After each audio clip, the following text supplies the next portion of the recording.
Hi friends, ఈరోజు అయితే exact గా 9 కి డ్యూటీ అయితే పడ్డది. అలా స్కూల్ డ్యూటీకి వెళ్ళి వచ్చానో లేదో ఫుడ్ తినేసి రెడీ అయితే ఉన్నా. మా కోవిడ్ ముసలాయన ఏటీఎం కార్డు చేతిలో పెట్టి నన్ను మా ఫ్రెండ్ గానికి తోడు పంపించి ఆయిల్ సర్వీసింగ్ చేపించుకున్నప్పటి కార్ అని చెప్పిండు. వీడు కూడా ఎలా ఖాళీ ఉండడని చెప్పి మా కోవిడ్ ముసలాయన నాకు జత చేసి పంపిస్తున్నాడు. నిజంగా కోవిడ్ వాళ్ళు కార్ సర్వీసింగ్ చేసే టైంలో అందుకు ఫాస్ట్ గా చేపించుకుంటారు. వాళ్ళు బండ్లు బాగుంటాయనంటే ఏదో అనుకున్నా. మా కోవిడ్ ముసలాయన ఈ బండిని మెయింటైన్ చేసినట్టు ఎవరు మెయింటైన్ చేయరు. అంత నీట్ గా అయితే మెయింటైన్ చేస్తాడు. ఆయిల్ సర్వీసింగ్ అని టైం టు టైం అన్ని బాగా చేస్తాడు. ఇదే అనమాట జాబ్రియాల్ అయితే ఉంటుంది సర్వీసింగ్ సెంటర్. మా కోవిడ్ ముసలాయన ఈడే చేపిస్తాడంట ఎప్పుడైనా గానీ. సో అలా చక్కగా ఈడికి వచ్చేసినాం. రాగానే కార్ అయితే ఎక్కిచ్చేసిన.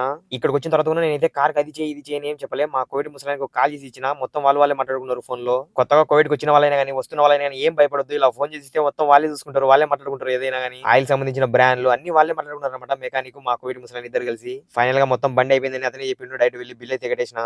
బిల్ అయితే 7:30 దినార్ అయింది. అంటే ఎన్ని రూపీస్ అయితే పడుతుందో కమెంట్ చేయండి తప్పకుండా. అండ్ అలానే పక్కనే ఉన్న జాబ్రియా జమియా దగ్గరికి వచ్చిన. ఇది కూడా మా కోవిడ్ ముసలాని చెప్పిండు. పక్కనే ఉన్న జమియాలో పైన సెకండ్ ఫ్లోర్ లో వాష్ షాప్ ఉంటుంది. అక్కడ వెళ్ళి కార్ కి బ్యాటరీ చేంజ్ చెప్పి అని చెప్పిండు. ఇలాగైతే ఉంటుంది కోవిడ్ డ్రైవర్. ప్లీజ్ వీడియో నచ్చితే తప్పకుండా లైక్ అండ్ సబ్స్క్రైబ్ చేసి ఉంటాను. నెక్స్ట్ వెళ్తాం. By by.